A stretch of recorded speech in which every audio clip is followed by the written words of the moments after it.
I've just taken the CRF 250 2009 model out of the crate, and I just want to go through a few tips that are very important to begin riding on a motorcycle.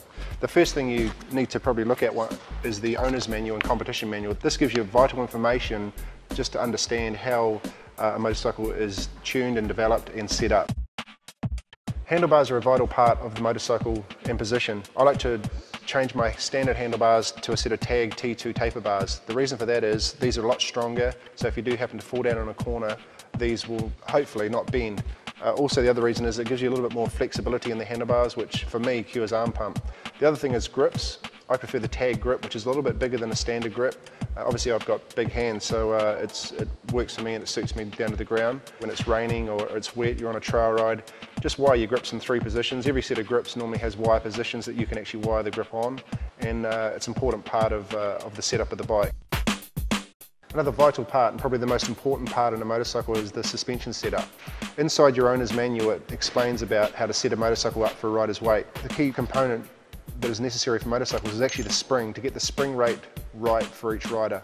And for myself, for a CRF 250, this is set up for a 65 to 75 kilo rider, so I would need to go up probably 2 spring rates to adapt in the rear to get the bike height right, and also probably same in the front. This Öhlins TDX 44 shock, which is a new revolutionary Öhlins piece that we'll be running in the Honda race team this year. This is a very high spec and racing component, but it also helps to keep the durability and the stability of the motorcycle while racing. So the spring rates are important, and talk to your local motorcycle dealer about the spring rates, because it's an important part to lift your bike up to the right level so you get the right balance and understanding of the motorcycle. Obviously another important part to setting up your bike is tyres. Most motorcycles turn up with an intermediate to hard track tyre on. In New Zealand we have a lot of soft ground, a lot of clay, a lot of sand areas, so the important thing is to make sure you've got the right tyre. I choose the MS32 Pirelli because it's more open, has a lot more side grip than obviously the intermediate hard track tyres, better suited for the New Zealand circuits and also trail riding as well.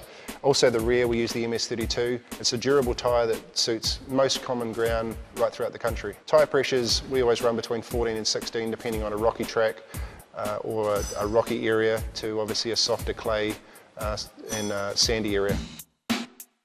You can never have enough performance when you're out riding a motocross bike or a trail bike. I choose to run a T4 Pro Circuit pipe that's at 96 dB. Noise is a part that we're trying to all combat in this country at the moment, and the reason why I run a Pro Circuit Tyre GP system is because it's under 96 dBs in racing and under 94 dBs in trail riding and enduro. Off-road riding is fun. It can be even more fun if you've got a bike that's set up properly with suspension, handlebars and tyres. Enjoy what you do on a motorcycle on a Sunday or a Monday or whatever day it is. Make sure you've got the bike set up and enjoy your racing.